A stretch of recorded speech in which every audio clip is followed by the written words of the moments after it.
আলহামদুলিল্লাহি রাব্বিল আলামিন ওয়াসসালাতু ওয়াসসালামু আলা সাইয়্যিদিল আম্বিয়া ওয়াল মুরসালিন। সম্মানিত বন্ধুগণ আমার, আজ আমরা রমজান মাসের তৃতীয় তারাবির রাতে উপনীত হয়েছি। এজন্য বলি আলহামদুলিল্লাহ। আল্লাহ তাআলা আমাদেরকে আবারও কিয়ামুল লাইল, তারাবিহ এবং কোরআনের সান্নিধ্যে দাঁড়ানোর তৌফিক দান করেছেন।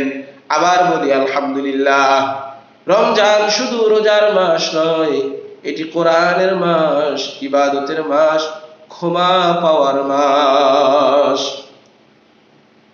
কোরআনের দলিল আল্লাহ রাব্বুল আলামিন বলেন, শাহরু রমাদানাল্লাযী উনজিলা ফীহিল কুরআন হুদাল লিন্নাস ওয়া বাইয়িনাতিন মিনাল হুদা ওয়াল ফুরকান। রমজান মাস যাতে কোরআন নাজিল করা হয়েছে, যা মানুষের জন্য হিদায়াত ও সত্য মিথ্যার পার্থক্যকারী। অতএব তারাবি মানেই কোরআনের সাথে সম্পর্ক গভীর করা। তারাবির নামাজ যখন দাঁড়িয়ে যায়, তখন কোরআনের যেই তেলাওয়াত, সুমধুর তেলাওয়াত কানের মধ্যে বাজে, সেই কানের বাজনাগুলো অন্তরের সাথে গভীরভাবে আটকে যায়।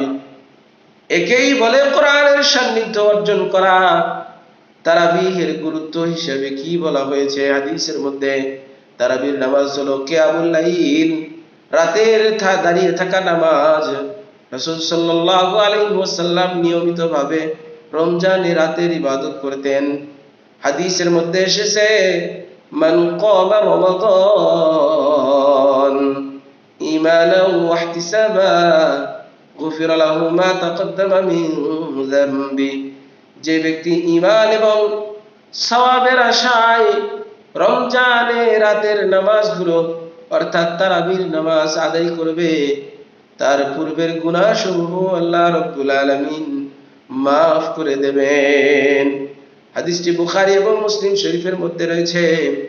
এই সুসংবাদ আমাদের জন্য কত বড় নিয়ামত, বলেন সুবহানাল্লাহ।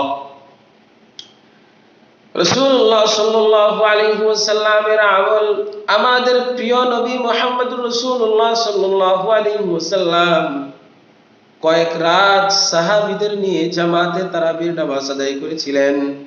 পরে উম্মতের উপর ফরজ হয়ে যাওয়ার আশঙ্কায় নিয়মিত জামাত চালু করেন নাই।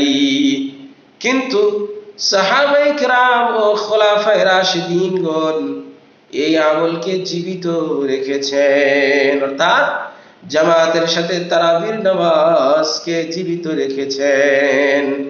তৃতীয় রাতের শিক্ষা হলো, প্রিয় বন্ধুগণ আমার, 2 দিন কেটে গেছে, আজ তৃতীয় দিন, তৃতীয় রাত। আমরা নিজেদের জিজ্ঞাসা করি, আমরা কোরআন তেলাওয়াত কি করিতেছি কিনা? তারাবির নামাজ কি খুশু খুজু নিয়ে পড়িতেছি কিনা? গুনাহ থেকে কি বারবার তওবা করিতেছি কিনা? রমজানের প্রথম দশক হলো রহমতের দশক, আর এখনো সুযোগ আছে আল্লাহ তাআলার রহমত অর্জনের। আসুন আমরা প্রতিজ্ঞা করি, মনোযোগ দিয়ে তারাবির নামাজ আদায় করব। কোরআন শরীফ যখন পড়ব, তখন বুঝে বুঝে পড়ার চেষ্টা করব। গীবত, মিথ্যা, ঝগড়া ইত্যাদিকে আমরা ছেড়ে দেব। বেশি বেশি আল্লাহ রাব্বুল আলামিনের দরবারে কায়েমন বাক্যে দোয়া করব। কারণ কে জানে, এই রমজানই হয়তো আমাদের জীবনের শেষ রমজান হতে পারে। এই জন্য আমাদের সবসময় দোয়া করা দরকার, ওগো আল্লাহ, আমাদের তাসবিহ গুলো কবুল করুন, আমাদের গুনাহগুলো মাফ করে দিন, আমাদের কোরআনের সাথে গভীর সম্পর্ক স্থাপন করার তৌফিক দান করুন, এবং আমাদেরকে জান্নাতের সর্বোচ্চ মাকাম জান্নাতুল ফেরদাউস দান করুন।